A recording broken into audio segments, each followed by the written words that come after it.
Bienvenue à Saint-Michel Observatoire. Nous avons eu la chance il y a quelques années d'avoir la possibilité de racheter cette ancienne ferme. C'était une ferme comme on les faisait à l'époque dans les villages. Le projet c'était donc de réaliser 3 logements sociaux et également 2 commerces. On a été aidé par la DDT. C'est vrai que pour les petites communes comme la nôtre, des projets comme ça, c'est quand même des projets assez importants. Et sans l'aide de tous ces organismes, on ne pourrait pas les réaliser. Alors c'est vrai que la commune de Saint-Michel, c'est une commune qui est très recherchée. Il y a beaucoup de gens qui viennent, qui nous demandent ou d'achat de maisons, d'appartements, etc.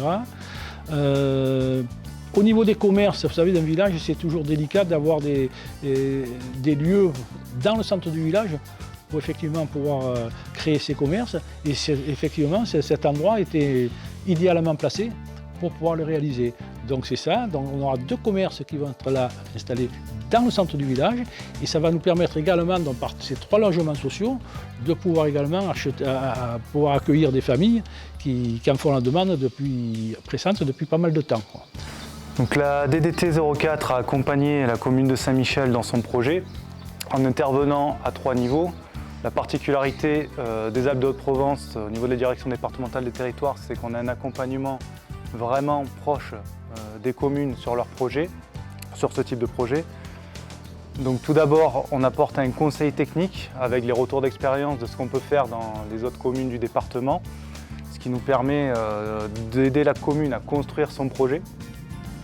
On va ensuite intervenir en tant qu'animateur, parce qu'on va animer les comités de pilotage et mettre en relation la commune avec les différents acteurs tels que l'établissement public foncier PACA, l'ARS, l'architecte des bâtiments de France, tous ces acteurs qui vont graviter autour du projet, l'aider à le structurer, à mettre en place les levées de freins aux contraintes et les apports sur le projet.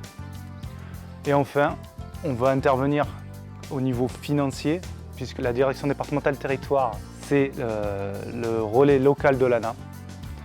Donc on a un subventionnement au niveau de l'ANA sur ce projet qui intervient au niveau de 70% du gros œuvre. Il y a également un peu de DETR et ensuite on aide également la commune à aller chercher d'autres financements auprès d'autres partenaires comme la région qui vient aussi apporter une grosse part du financement du projet. Un autre aspect de l'accompagnement technique, c'est aussi la partie administrative, recherche, aide à la recherche de la commune sur ses bureaux d'études privés, sur ses entreprises. Ça passe par une relecture du cahier des charges qui va être produit par la mairie pour les aider à mieux calibrer le besoin, aussi à analyser un petit peu les appels d'offres d'un point de vue technique, toujours dans cet apport d'expertise de la DDT sur le sujet, ce qui a permis d'arriver aujourd'hui à des marchés qui ont été fructueux après plusieurs essais pour pouvoir mener à bien ce chantier.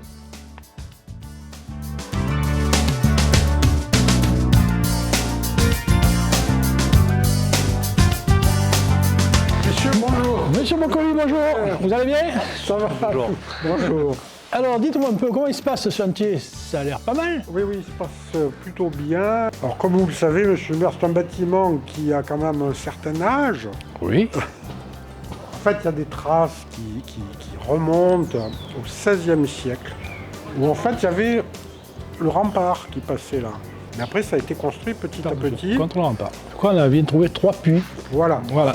C'est bien de le faire remarquer parce que c'est quand même assez exceptionnel de trouver 3 puits, alors qu'il n'y en avait qu'un qui avait été sondé et repéré au départ. Ils sont en train de faire quand même une partie de finition du gros œuvre et de commencer le second œuvre avant de passer au sol, revêtement de sol, carrelage, faïence.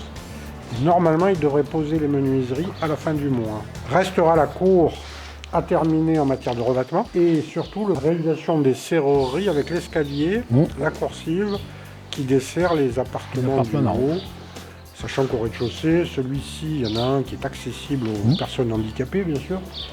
Et les 2 futurs commerces, qui vont être livrés bruts, seront aussi accessibles handicapés, bien évidemment.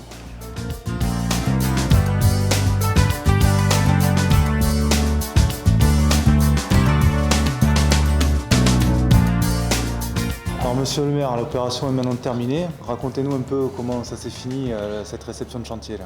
Eh bien, comme vous dites, c'est un projet qui s'achève, un projet qui a duré quand même quelques mois. Ça s'est déroulé sans encombre, réellement. Et voilà le résultat, donc c'est en partie grâce à vous. Bon, on est des élus, hein, mais on n'est pas des professionnels. Donc parfois, il y a des projets qui font un petit peu peur au départ. Mais je tiens à rassurer à la limite tous mes confrères. Vous êtes là pour les aider, ça il faut le dire vraiment. Ils peuvent y aller en toute sérénité.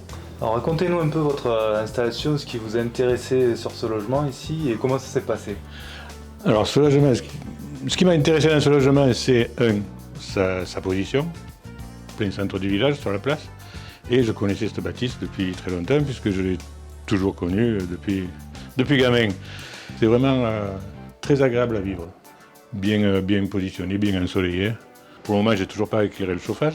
Il y a un chauffe-eau thermodynamique, ce qui veut dire qu'on a de l'eau super chaude avec pas beaucoup de consommation électrique. C'est un grand type 2. Pour une personne seule, c'est au top.